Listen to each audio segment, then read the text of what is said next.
कामचोर लोमड़ी की कहानी। एक बार एक जंगल में एक लोमड़ी रहती थी। वो बहुत आलसी थी और कामचोर भी थी। उससे कोई काम नहीं होता था। अपने खाने के लिए वो चोरी भी करती थी। जो उसका नहीं होता था वो दूसरों से उसे लड़कर हासिल कर लेती थी। इसी कामचोरी की वजह से उसमें सारी बुरी आदतें आ गई। पेड़ पर बैठकर एक बार एक कौवा जब रोटी अपने मुंह में पकड़कर बैठा था, उसे अपनी मक्कारी से गाना गाने पर मजबूर कर दिया। वो बेचारा कौवा रोटी को भूलकर जैसे ही गाने के लिए मुंह खोलने लगा, तब वो रोटी नीचे गिर गई। लोमड़ी हंसने लगी और तुरंत वो रोटी लेकर भाग गई। इसी तरह वो पक्षियों के घोंसले से अंडे चुराया करती थी। शेर और बब्बर शेर के बीच में लड़ाई लगा के उनसे उनका खाना चुरा लेती थी। ऐसे ही धोखेबाजी से वो अपनी जिंदगी बिताने लगी। एक दिन उसे खाने के लिए कुछ नहीं मिला। आधा दिन गुजर गया था और उसने कुछ नहीं खाया था। तब खाना ढूंढते ढूंढते वो जंगल के किनारे आ गई। उसे वहाँ एक आम का पेड़ दिखाई दिया। भूखी लोमड़ी रसीले आमों को देखकर लालची हो गई और कहने लगी, ये आम तो बहुत मीठे हैं और रसीले भी लग रहे हैं, इन्हें खाना ही पड़ेगा। वो पेड़ के पास आई और आम तोड़ने की कोशिश करने लगी। पेड़ की टहनियाँ नीचे थी, लेकिन उसकी पहुंच से दूर थी। वो बहुत कोशिश करने लगी। उसे जो भी चाहिए होता था वो उसे हासिल करके ही छोड़ती थी। इतने रसीले आमों को कैसे छोड़ती? कुछ मदद के लिए आसपास में देखने लगी और कुछ दूर पे पत्थरों का एक ढेर पड़ा उसे दिखाई दिया, जिसे देखकर उसे एक उपाय सूझा। वो बड़ी मेहनत से एक एक पत्थर अपनी पीठ पर रखकर पेड़ के पास लाने लगी। इतने सारे पत्थर उठाकर वो बहुत थक गई थी, जिससे उसे और ज्यादा भूख लगने लगी। वो आराम से उस पत्थर के ढेर पर चढ़ के आम तोड़ने लगी। जितने वो तोड़कर उन्हें नीचे जमीन पर फेंकने लगी। जमीन पर वापस आकर आराम से मजे लेकर वो एक एक आम खाने लगी। अरे वाह, कितने रसीले और मीठे आम हैं! वो बहुत खुश थी। दूर से वहाँ एक गधा आया। लोमड़ी को आम खाते देख उसने कहा, लोमड़ी दोस्त, क्या खा रही हो? आम है और ये बहुत मीठे और स्वादिष्ट है। तुम अगर एक बार खाओगे तो जिंदगी भर याद करोगे। उसने गधे को थोड़े आम दे दिए। जैसे ही उसने एक आम को मुंह में डाला, वो गुस्से से थूक दिया और कहने लगा कि छी, तुम इसे खा भी कैसे रही हो? ये बहुत खट्टे हैं। छी! गधे की ये बात सुनकर लोमड़ी हैरान हो गई और सोचने लगी कि मुझे ये आम मीठे लग रहे हैं और इसे खट्टे क्यों लग रहे हैं?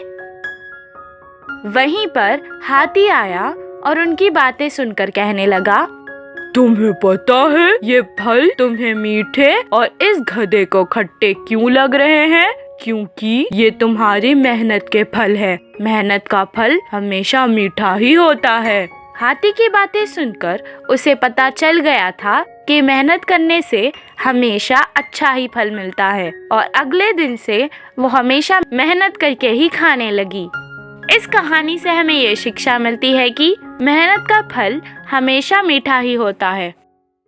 कौवे का सौभाग्य। एक जंगल में एक कौवा अकेला ही पेड़ पर रहता था। वह बहुत चतुर होने के बावजूद बाकी के जानवरों से काले होने पर हमेशा दुखी होता था। सुंदर ना होने के कारण से वह कहीं बाहर जाता ही नहीं था। कभी कभी एक बार बाकी के पक्षियों के साथ पूरा जंगल घूमने आता था। ऐसे एक बार जंगल के नदी में कौवे ने आराम से सैर कर रहे हंस को देखा।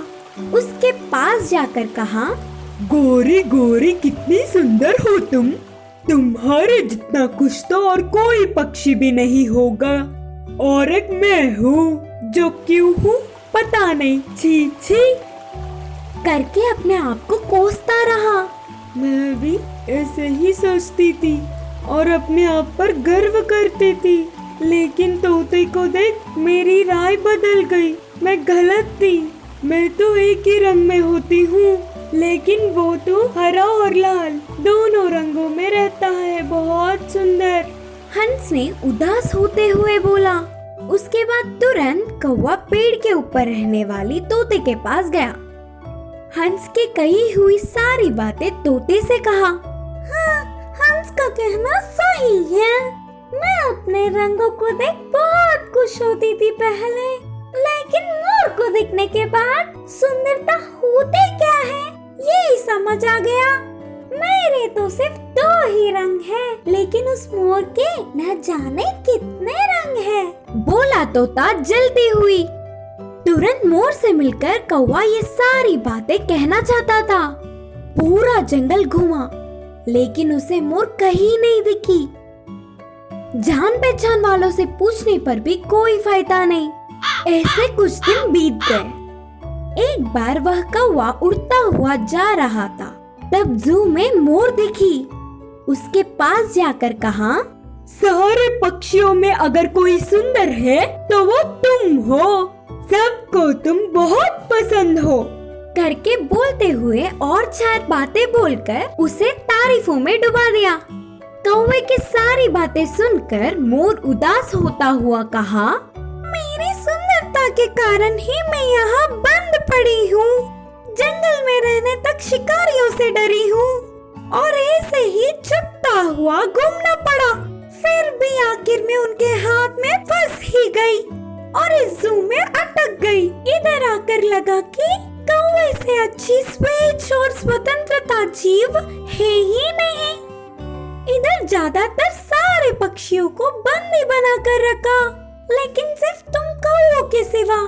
अगर मैं भी कौवा होता ना, तो तुम्हारे जैसे बहुत ही स्वतंत्रता से घूमती थी। बोलकर लगभग रोते हुए कहा मोर। जू में बंदी रहे अलग अलग प्रकार के पशु पक्षियों को देख तुरंत वहाँ से उड़ गया। तब से बाकी के पक्षियों से तुलना ना करते हुए कौवा आराम से जीने लगा। इस कहानी की नीति है कि हमें हमेशा ना किसी से तुलना करते हुए खुशी से जीना चाहिए। कौवा और कबूतर बने शेर के मंत्री। एक जंगल के राजा शेर बना। उसकी मंत्री कबूतर को चुन लिया गया। वो कबूतर बहुत अच्छा था, ऊपर से बाकियों की मदद करने हर समय तैयार रहता था। उस जंगल के पास एक छोटा गांव था। उस गांव में एक बड़ा किसान रहता था। बेचारा बहुत कर्ज में डूब गया।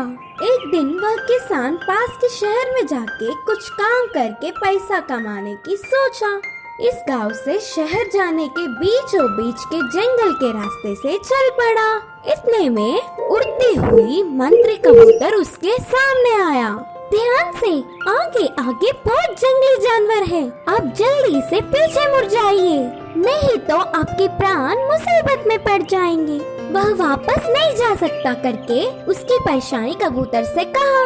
उस किसान के कष्टों को देख कबूतर पिघल गया। उसको महाराज शेर के पास ले जाकर मदद करने को कहा। उसकी स्थिति देख धरस खा के शेर ने भी पैसे, सोना, पोटलियां दिए। तुम्हें आगे आगे किसी भी तरह की छोटी सी भी कष्ट हो तो निर्भय होकर मुझसे मिलो। मैं जो होगा वो मदद करूँगा। उस बहुत कीमती पोटलियों को देख वह किसान बहुत खुश होकर वापस उसके गांव चल पड़ा। ऐसे समय बीतता गया। उस किसान के पास का पूरा धन खत्म हुआ। वह फिर से शेर को मदद मांगने उस जंगल पहुंचा। लेकिन इस बार जंगल में बहुत सारे परिवर्तन थे। कबूतर के बूढ़ा होने के कारण उसके स्थान पर कौवा मंत्री बना। कौवे ने किसान को देख तुरंत शेर को शिकार करने को कहा। उसकी आवाज सुनते ही शेर तुरंत पंजा लड़ाते हुए उस किसान को पहचान कर रुक गया। अच्छा, तो तुम हो मंत्री। ये हमारा शत्रु नहीं मित्र है। इन्हें हम पहले ही दंड दे के मदद कर चुके। महाराज, अतीत की बात और अब की बात अलग है। अगर आपके मदद करने पर भी कल ये फिर आ जाएगा। ऊपर से इसका और हमारा मित्र जात है ही नहीं, अलग जात है। इस पर अभी इसी क्षण पंजा लड़ाकर इस जंगल को बचाना ही राजा का धर्म है। कौवे की बातें सही लगने से एक क्षण भी ना सोचते हुए शेर गरजते हुए उस किसान पे उछल पड़ा।